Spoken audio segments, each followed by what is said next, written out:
magandang araw mga amigo at amiga, at magandang hapon at magandang tanghali at magandang umaga kung nasaan man kayo sa mundo. Yun. Kami po ay nasa Kuwait at kami po ay OFW dito at magluluto tayo na naman ng ating tanghalian. Siyempre, tanghaliang Kuwait, tanghaliang OFW at lutong amiga. Meron tayo dito. Amiga, ano ba yung luto mo? Adobong kangkong at sitaw. Adobong kangkong sitaw. Ayan, meron tayo dito kamatis, bawang, sibuyas, at meron tayo dito yung panlahok natin konting manok, at ito yung ating kangkong, at ito yung ating sitaw dito. Ayan ang ating gagamitin, at si Amiga nagpainit na ang kanyang kawali at talagyan na ang kanyang mantika. Yun.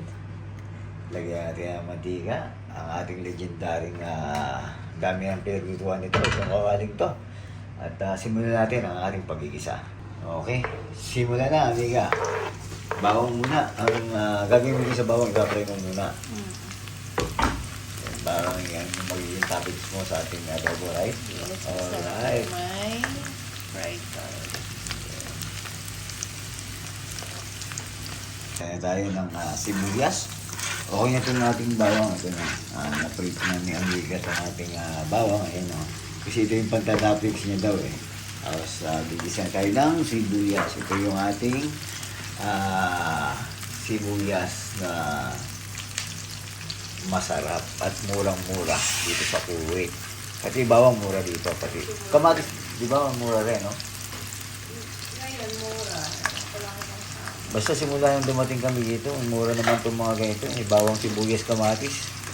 Kaya kung magsibuyas at bawang kami talagang galante kami kasi nga mura. Sa Pilipinas lang naman nagmamahal talaga ng sobra.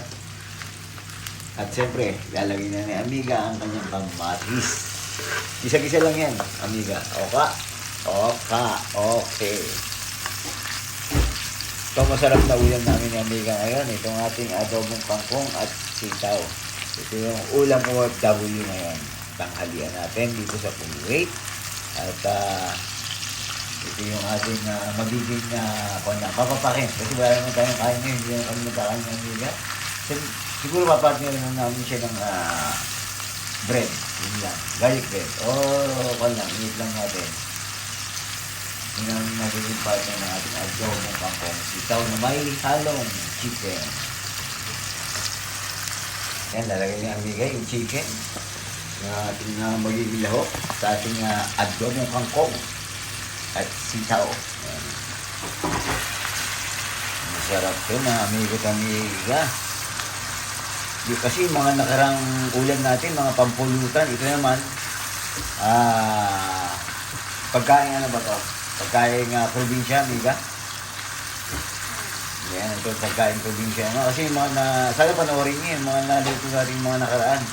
Mga parang ulam pulutan, yung masarap yun. Ito naman, kain probinsya naman tayo dito sa Kuwait. Isa-isa lang natin to hanggang maluto muna yung manok. Samahan nyo kami kumain mga amigo-amiga ng ating ginagawang ulam sa Tanghaliang Kuwait. Buhay OFW at ito kami nga Amiga. Tayo pagsabayan dito sa gitnang silangan ng Kuwait. At sana nga tayo ay makauwi na rin. Makasama natin ang ating mga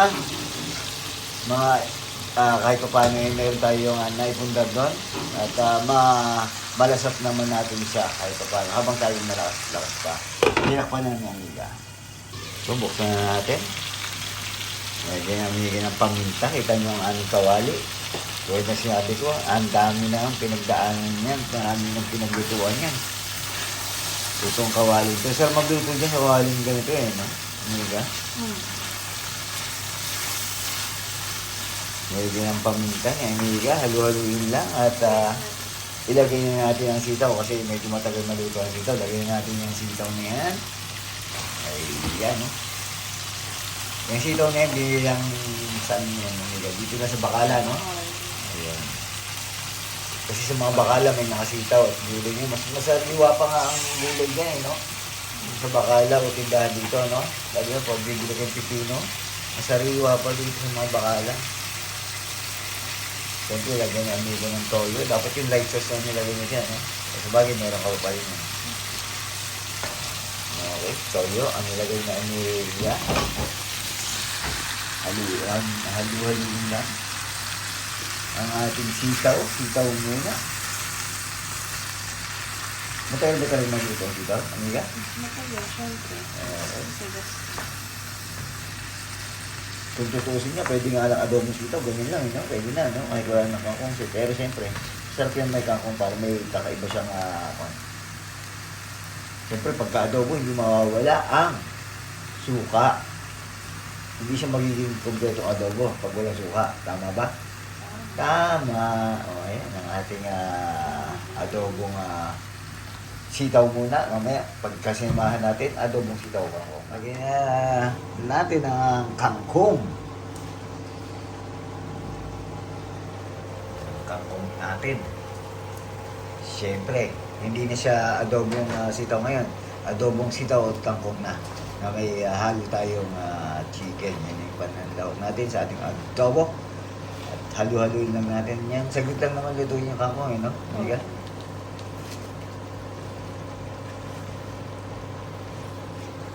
Huwag mo nga natin. Tingnan natin. Ipang-tawal na natin. Ipang-profile lang natin. Amiga? At okay.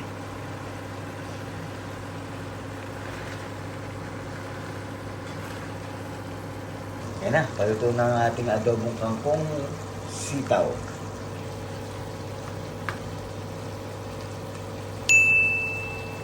Parang bagay siya sa ating gagawin ko. Amiga, partner lang natin siya ng tinapay at ilalagay mo na ba yung toppings? Hindi mo ako lang isa loob. Wow. Amoy na amoy ang adobo. Parang marami pa rin yung manok mo pala, no? Akala ko marami na yung kangkong kanina. Kukunti lang pala yun. Pagka naluto na. Nilagay niya na amiga yung toppings niya. Yung kanyang garlic chips sa ibabaw, yung ating toppings. Yan na, luto na. Kaya tayo na amiga. Tara, kain na mga amigo at amiga ang ating adobong kangkong sitaw.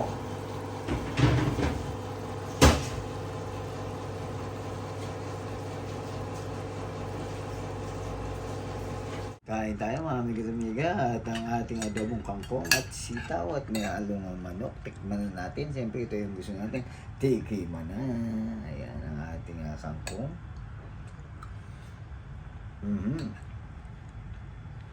Sitaw muna pala. Ito ang ating kangkong. Sarap. Sarap.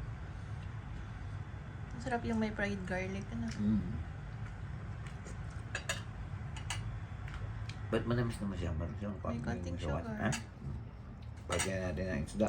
Isda. Kasi wala tayong oyster Din, sauce. garlic sauce. Garlic sauce. Tawag dito. Garlic bread. Pero pag may oyster sauce sila, lagyan nila oyster sauce. Sarap. Kaya tayo mga amigo at amiga. Ang ating tanghalian ngayon dito sa Kuwait. At kita nyo naman, hindi pa ako naliligo at malamig ang panahon. At kagigising lang. Ingat po at respeto sa bawat isa. Nag-enjoy lang. Nag-enjoy lang kami na amiga. Sana.